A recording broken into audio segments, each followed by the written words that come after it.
Bonjour à tous, nouvel épisode du pourquoi du comment. Et une fois n'est pas coutume, je vais vous faire la météo. Quoi, il n'y a pas de raison. En plus, il n'y en a pas sur KTO et j'ai toujours voulu le faire, comme ça, pour tester. On y va? Bon, ben c'est parti. Il fera beau sur l'ensemble du pays, c'est le retour d'un air chaud et sec. Le soleil va briller sur le pourtour méditerranéen et la côte basque. Mais attention au risque de gelée nocturne, notamment au nord de la Loire et en Alsace-Lorraine. Et oui, nous sommes en période de Sainte-Glace, donc attention à vos plantations, puisque comme le dit le proverbe, avant Saint-Servais, point d'été, après Saint-Servais, plus de gelée. Voilà, vous avez peut-être compris que ce petit point météo était surtout là pour introduire notre thématique. Nous allons parler de ces fameux saints de glace, ces 3 jours de mai, les 11, 12 et 13, pendant lesquels une vague de froid touche parfois la France et abîme les cultures. Même si, bon, avec le dérèglement climatique, bon, ça peut être un petit peu avant, ça peut être un petit peu après. Alors, pourquoi est-ce qu'on associe des saints à cet épisode furtif de gel? Eh bien, voici la réponse. Les saints de glace, c'est l'histoire d'une observation populaire qui date du Moyen-Âge en Europe. Au mois de mai, le soleil et la douceur sont de retour. C'est donc le moment où les agriculteurs plantent et sèment, a priori sans crainte.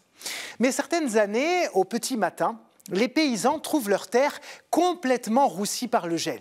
C'est donc pour protéger les cultures de ce mystère météorologique qu'aux environs de l'an 500, l'Église institue une période de 3 jours de jeûne et de prière. On invoque alors les saints dont la fête tombe ces jours-là dans le calendrier de l'époque. Saint Mamère, Saint Pancrace et Saint Servais. Mais pourquoi 3 jours et pas 2 ou 6? Eh bien parce que Mamère, qui était archevêque de Vienne en Gaule, est le premier à avoir institué une fête des rogations pour mettre fin justement aux calamités naturelles du mois de mai. Les rogations, ce sont 3 jours de jeûne et de prière qui préparent à la célébration de l'Ascension, pile au moment où les prêtres bénissent les cultures. C'est donc cette fête des rogations, introduite par saint Mamère, qui est étendue à tout le pays et qui serait donc à l'origine de ce temps spirituel pour la protection des récoltes. Mais au fil des siècles, les paysans constatent bien que malgré les prières, le gel s'abat toujours régulièrement sur les champs. Du coup, la période de jeûne est abandonnée et voici que Mamère, Pancrace et Servais deviennent en quelque sorte des emblèmes du froid. On les appelle dorénavant les saints de glace. Ils deviennent alors des repères pour les agriculteurs et les jardiniers, qu'ils savent qu'il ne faut surtout rien planter avant que les saints de glace ne soient passés. De son côté, l'Église se méfie un peu de ces pratiques païennes. Elles peuvent exister toujours par-ci par-là, surtout pour invoquer la protection des cultures. D'ailleurs, si vous ne trouvez pas les 3 saints de glace dans le calendrier actuel, c'est normal. Ils ont été remplacés en 1960 par l'Église, justement pour éviter les dérives.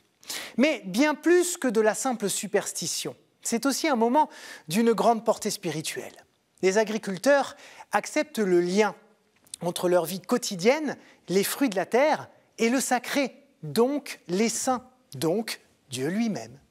Alors, tout à l'heure, je vous ai présenté le premier saint de glace, patron du 11 mai, Mamère. Ça, c'est fait. Le second, c'est saint Pancrace, que l'on fêtait le 12 mai. Il est le neveu de saint Denis, et il est mort en martyr à l'âge de 14 ans. C'est le patron des enfants. Et le saint associé au 13 mai, saint Servais, qu'on confondra aussi avec saint Gervais au fil des transformations du calendrier, était évêque de Tongres, en Belgique, et s'est battu en son temps pour défendre l'orthodoxie et le dogme de la Trinité. À ces 3 saints, on en a plus tard associé un autre, notamment dans les régions plus froides, où les gelées sont plus tardives. On a ajouté saint Urbain, un pape mort en l'an 230, qui est le patron du 25 mai. Je le disais, avec le dérèglement climatique, les gelées en mai sont assez imprévisibles. Donc, le repère des saints de glace est peut-être aujourd'hui moins efficace pour les jardiniers, mais pas forcément pour les chrétiens. Voilà, vous savez tout. Merci à tous pour votre fidélité, pour tous vos gentils messages sur les réseaux sociaux et à bientôt pour de nouvelles aventures.